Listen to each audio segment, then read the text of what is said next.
You probably already have a channel marketing strategy. You ask your clients, where did you find me? Either formally or out of curiosity.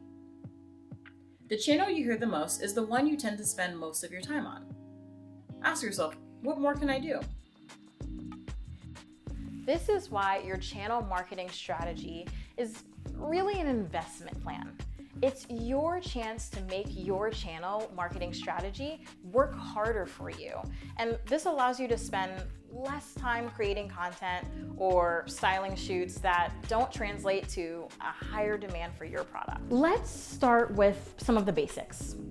If you know the majority of your ideal customers are coming from Instagram, for example, you should spend more time on content marketing and content creation, probably creating video and image content to boost your following and your influence. But if your target markets are, finding your publications, like Style Me Pretty and your shoots there, invest in public relation tactics to expand your exposure to those customers. It's pretty simple. But there's more. I'd like to introduce you to the concept of a diversified channel strategy. Recall in the last chapter that you identified your MECE customer segments. Those segments will aid you in creating a diversified channel strategy. We map it out in 4 separate stages. The first stage is to determine your ideal customer segment mix. Let's say you have 4 main customer segments. You currently get 50% of customer A, 30% of customer B, 15% of customer C, and 5% of customer D. After doing your business and pricing analysis, you realize you can make more money if you just take on more of customer B clients with your newly hired coordinator and stop taking on customer C. This would change your customer segment mix to 40% of customer A, 40% of customer B, 0% of customer C, and 10% of customer D. The second stage now is to identify where each of those customer segments are finding you today. Now, you know you need more customer Bs, like we discussed, to get to your goal for the year. Ask yourself, how do I find them? Now that you are no longer targeting customer C, where will those clients say they found you?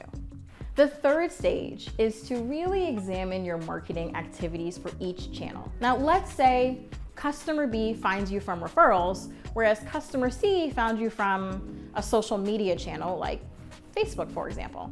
If you're trying to get more of customer B for the rest of the year, ask yourself, what do you need to do to encourage more referrals?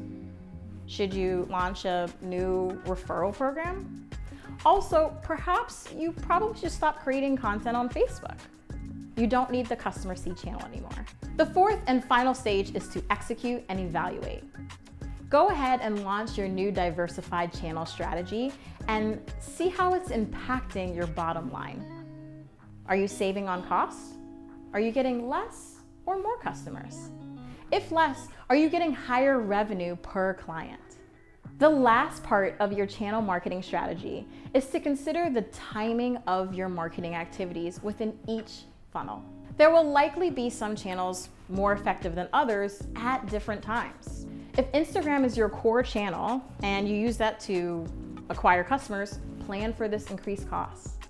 Let's say you get a lot of last minute requests for day of coordination or trying to get like a second shooter around March. Plan for increased marketing activity so your target audience can find you easier. See you in the next chapter.